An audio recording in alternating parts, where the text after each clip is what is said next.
So the next video I thought I was going to be coming out with was the last piece of the finished TV stand. However, the finish on it is not done, so I couldn't upload that video yet. So I'm kind of skipping ahead to my next project, which is a vanity for a bathroom. And then next week, hopefully that finish will be dry and I could finish that series and then jump back into this one. So this vanity is going obviously in someone's bathroom, and I'm basically just updating what they have. The measurements are going to be based off of what is already there, and then she will be replacing the top. So I already have a bunch of videos on my channel showing you how to make basic cabinets, and this one's not much different. It's actually easier because I won't be making the top. This one will have a toe kick. A lot of the built-ins I make don't have toe kicks, but the first part of the process is pretty much cutting down plywood. I already pre-cut it to 4x4 sheets, and then I'm ripping it to size, and the end cabinet is going to be 21 inches wide, so I'm rough cutting all my plywood to 20 1/4 inches, which will allow for the thickness of the face frame that's going on this cabinet. The existing cabinet is 31 1/2 inches, so then I'm cutting these down to 30 inches tall, which will account for the thickness of the top as well, and this is all maple veneered 3/4 inch plywood. Then cabinet construction is a good place to use pocket hole screws if you like using pocket hole screws. My preferred method is to join everything with rabbet and dados, so you can use these measurements but just don't account for the thickness removed from making those rabbets and dados. So I'm just marking out my pieces. I'm putting a 1/2 inch rabbet in the back for my backer, and then I'm cutting out 3" by 3/4 inch spots for stretchers, which will connect the two sides, and then there's going to be a 3/4 inch dado on the bottom. So there's a 3 1/2 inch by 3 1/2 inch square cut out of the bottom of each side panel, which will be the recess created for the toe kick, and I'm using my radial arm saw to cut those lines straight, and then I'll finish up what I couldn't get with the saw with my hand saw. I put a sacrificial fence on my table saw and a 3/4 inch stack in the saw, and then with that fence I was able to put it above the saw to make a 1/2 inch stack, and I cut that dado on the back side of both my panels. Then I can move the stack over and cut those grooves for the 3/4 inch by 3 inch stretchers, and that's just a matter of sliding it on there and then lifting it off, and then you'll see how I do it on the back side. I kind of lower it onto the saw blade and then slide it over, and the little arc that's created from the blade I'll remove with a chisel. The last cut is that 3/4 inch dado right above the toe kick, which is what's going to receive that horizontal bottom shelf. And then just chiseling off that excess owner to get that 3 inch groove. And plywood's laminated perpendicularly, so it usually comes off pretty sloppy, but with a sharp chisel you could get a nice edge. Then I'm measuring the width of my dado because that is the size I'm going to cut that bottom shelf. I measured that and cut it, and that ended up being 19 3/4 inches wide.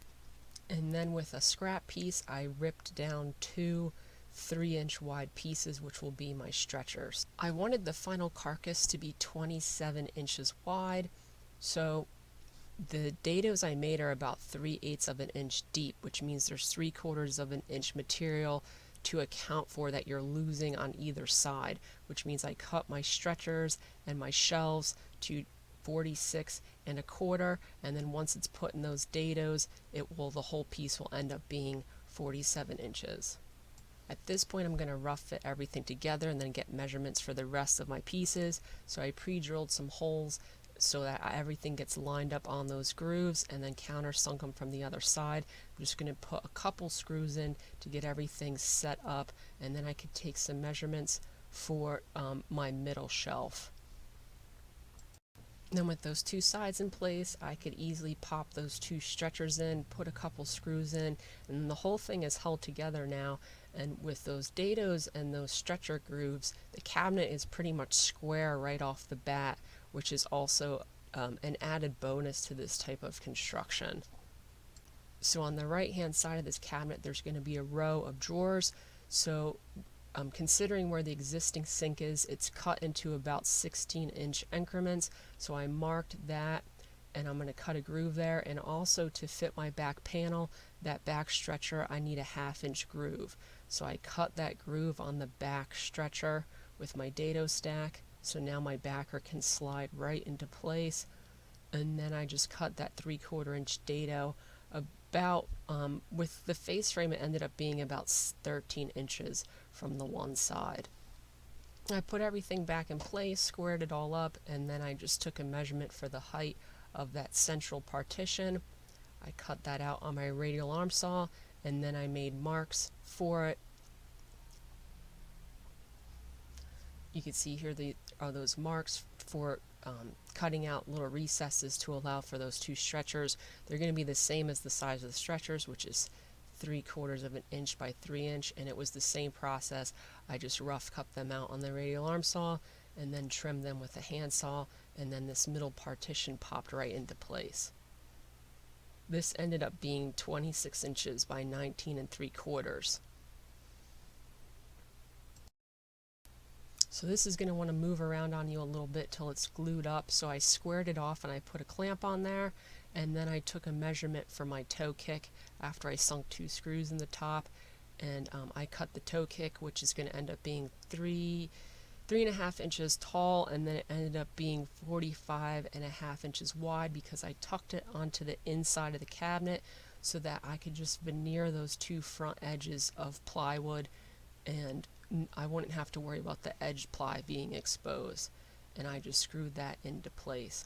So I'm sinking all these screws into the sides of my panels because one side's going to be covered by a wall and the other side is going to get a decorative panel that will cover the plywood side.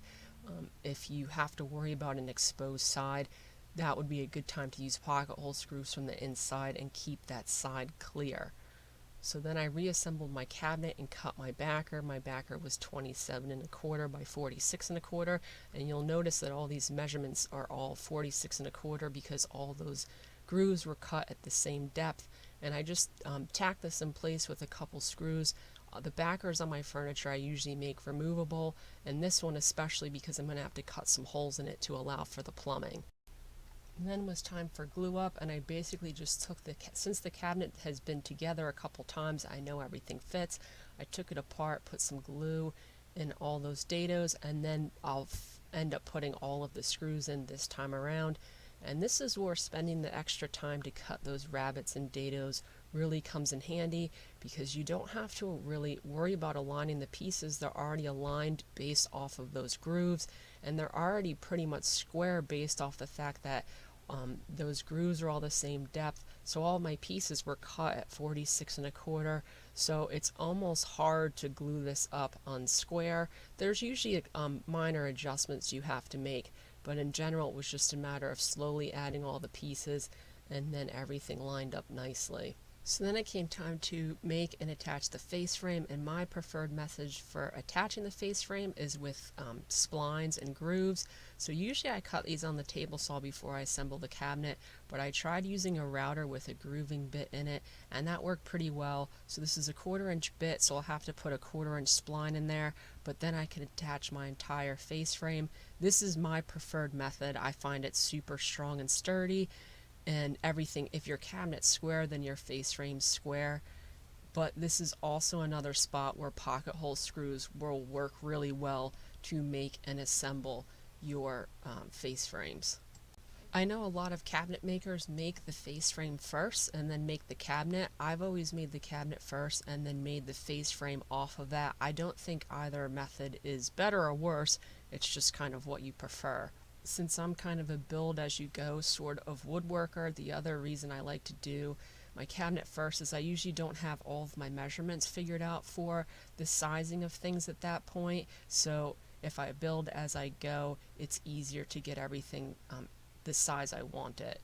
So this face frame is going to be made out of 3/4 inch poplar, and the sizes of the rails and stiles are based off the fact that this is going to be a full overlay cabinet, which means the entire face of the piece will be covered with the fronts of drawers and doors. So the bottom rail is going to be 1.5 inches, and then the top rail is a little bit thicker than that. I'm cutting those first, and then I'll put it on the cabinet, mark where that 1/4 inch groove is, put my dado stack in there, and then cut those grooves.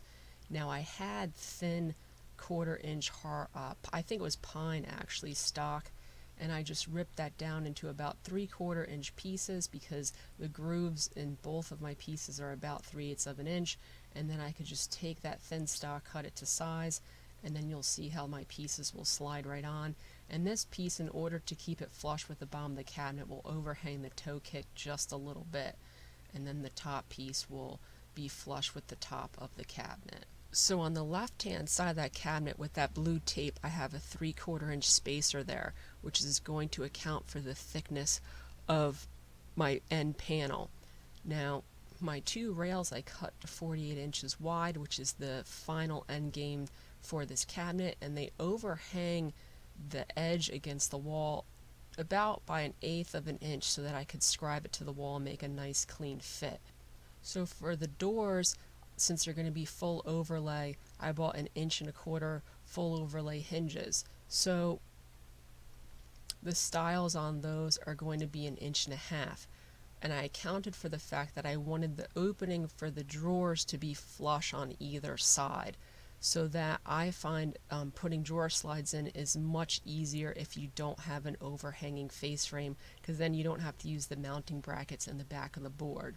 So that middle rail I'm measuring ended up being 1.5 inches. So then the rail by the left hand side of the cabinet ended up being the same, but I added 3/4 of an inch to account for my spacer, and the one closest to the wall I made flush with the inside of the cabinet, but then added 1/4 of an inch to allow for scribing. I'm joining my face frame with lap joints, so that's kind of the test piece I did to make sure my laps would be flush. These are really easy to cut on my radial arm saw. I don't always use lap joints. On bigger cabinets it would just take a very long time to make them, but since this is just one cabinet, it's easy to put laps in it. Once again, pocket hole screws are a good choice for face frames, but for this first round of laps I basically just put marks where all of my rails were going to be based on the measurements I just gave you, and then you could see now I have the lap joints on there, and realigning all this was fun every time because the pieces are about the same size, so I was constantly mixing up that top and bottom rail. Then once those were in place, I could put all my stiles back where they were going to be and just make marks where they would hit the rail, and then I could cut laps into all those at the tops and bottoms of my pieces.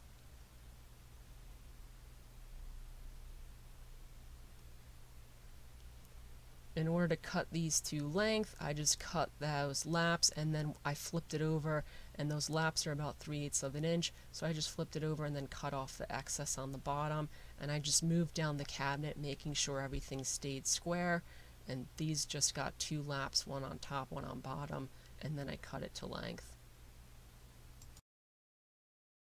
So this is a better shot of that 3/4 inch spacer, which will be my end panel, and how that rail sits on top of it nicely and is flush, but still gives me the overhang I need on the inside of the cabinet. You could see where the drawers are going to be going. The inside edges of those rails are flush, which will just make mounting those drawer slides much easier. Since these are going to be full overlay cabinets, you really don't need partitions in between your pieces. However, I'm definitely putting one by the doors because it will help hold up that long span of the top side of the cabinet where there's no support, and then I decided to put them also where the drawers are. So this is just splitting the opening in half and then measuring I think I ended up putting 1 inch partitions in all of these, so splitting it in half and then adding a 1/2 inch on either side. Same thing with the drawers. I also did this because even though this is full overlay and you won't be able to see the face frame for the most part, if you ever decide to update the cabinet down the line and change the style of the doors, then you'll have those partitions. So with those marks, I just went and took some of the scrap I had and cut it into 1 inch pieces. I would lay them on top of the marks and make marks for my lap joints. And then same process, I took everything to the radial arm saw, cut my 2 laps on either end, and then flipped it over and cut it to final length as well.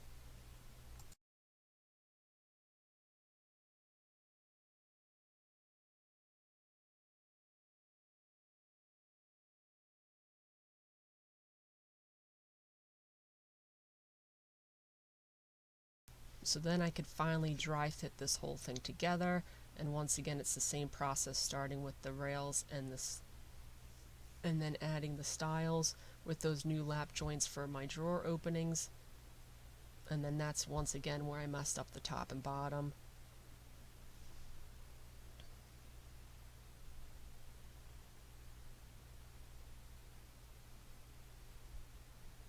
So the last thing I had to do before I could glue this all together was put those grooves in all of my rails in order to put those splines in there. So I just moved them up off of my piece, made my marks, and then lined those marks up with my dado stack and ripped those grooves in there, and then I could do the same process I did with the rails, cut those splines and pop everything in place. So then I checked to make sure everything was square, and I could glue this on finally. Like I said, the lap joints is definitely a longer process, but I don't mind doing it, especially on smaller cabinets. It's just a superior method to anything else I've used. This will last forever. It's super strong, and then you have nice square joints for everything when you base your measurements off of a square cabinet. So I glued everything together, and since which is a matter of just putting a bunch of glue in those grooves and then on top of those splines and then on all of your lap joints. And since this is going to be painted, in order to hold everything in place overnight while the glue dried, I just popped some 2-inch brads into parts of the cabinet, and that will make it sure everything's super strong. So that's where this video will end. The next video will be making the doors and the drawers and the panel for the end of it, and that probably won't be uploaded for probably 2 weeks because I'll be putting the last credenza video out in between this build.